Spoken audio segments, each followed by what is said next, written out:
Number 1 NCERT का exercise 9.1 में आप लोग देखते होंगे। क्वेश्चन नंबर 1 डायग्राम बना हुआ है, उसमें क्या बोल रहे हैं कि एक सर्कस आर्टिस्ट है, वो एक रोप पे क्या कर रहा है, वो रोप जो तिरछा रोप जो डायग्राम में बना हुआ है, डायग्राम इसका ये बना हुआ है कि ये एक पोल है और ये ग्राउंड है। ग्राउंड से जमीन से लेकर पोल के टॉप में क्या किया हुआ है, एक रस्सी से क्या किया हुआ है, बांधा हुआ है। ये रस्सी रोप है, ये रोप है और ये रोप का लेंथ दिया 20 मीटर। इसी के ऊपर क्या कर रहा है सर्कस आर्टिस्ट का काम होता है, इस पे चढ़ना उतरना। ये सब सर्कस में सर्कस दिखाया जाता है। तो इस पे चढ़ रहा है जिसका हाइट 2 मीटर है और जो ये पोल है, पोल के टॉप में ये टाई किया बंधा हुआ है। तो इसका पोल का हम लोग को हाइट बोल रहा है कितना होगा वो बताना है, जबकि जहां पर रोप बंधा हुआ वहां पर ही, और जो जहां से हॉरिजॉन्टल डिस्टेंस है जमीन का, वहां से उसका जो एंगल बन रहा है वो थीटा 30 डिग्री बन रहा है।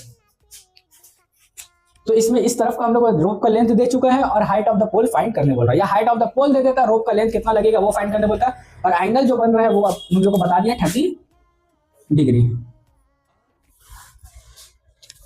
क्वेश्चन नंबर 1 में भी आप बोर्ड पे लिखा ही हुआ है क्वेश्चंस, आप देख सकते हैं। तो हम लोग को क्या करना है, पता है आपको कि जो पोल है जमीन पे 90 डिग्री परपेंडिकुलर रहता है, ये तो जानते हैं। और ठीक 90 डिग्री के सामने वाला आपको पता ही क्या होता है, हाइपोटेनियस। ट्रिग्नोमेट्री पढ़े होंगे। जिसमें सिर्फ 90 डिग्री होता है वो परपेंडिकुलर होता है, जिसमें एंगल और 90 डिग्री दोनों होता है वो क्या कहलाता है, बेस। अब यहां से काम स्टार्ट होता है। सबसे पहले काम है आपको डायग्राम बना लेना है। डायग्राम हर क्वेश्चंस में नहीं देगा। डायग्राम बनने के बाद दूसरा काम है उसके बारे में लिखना है। ए बी क्या है, A B is height of pole, pole का हाइट है जो हम लोग को फाइंड करना है। ए सी क्या है, A C length of rope, length of rope है, रोप का लंबाई है जो बी 20 मीटर दिया हुआ है, 20 मीटर। और हम लोग को एंगल ए सी बी जो है वो 30 डिग्री बन रहा है।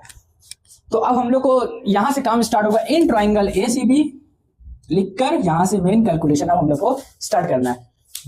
पहला डायग्राम बनाना है, दूसरा उसके बारे में जो गिवन दिया है वो लिख लेना है, क्योंकि एक मार्क्स इसमें मिलता है और एक मार्क्स इसमें, और बाकी का जो मार्क्स रहेगा वो कैलकुलेशन में आपको मिलेगा। तो अब निकालना है P, height of the pole perpendicular है तो पी निकालना है। हम लोग को लेंथ ऑफ द रोप जो है वो हाइपोटेनियस दिया हुआ है, पी बाई एच। आप लोगों को पता होना चाहिए कि पी बाई एच किसका रिलेशन होता है, याद कीजिए। पी बाई एच होता है साइन थीटा का, किसका होता है, sine theta is equal to P by H लिख लेंगे। साइन थीटा कितना बोल रहा है, एंगल 30 डिग्री है।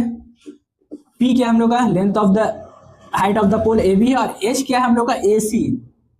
ये ए बी है और ये ए सी लिख दिए। साइन 30 का वैल्यू होता है 1/2, ए बी नहीं पता हम लोग को, और ए सी का वैल्यू दिया हो 20। तो 20 ये डिवाइड में कहाँ चला जाएगा, मल्टीप्लाई में by 2 is equal to A B वैसे ही बच जाएगा।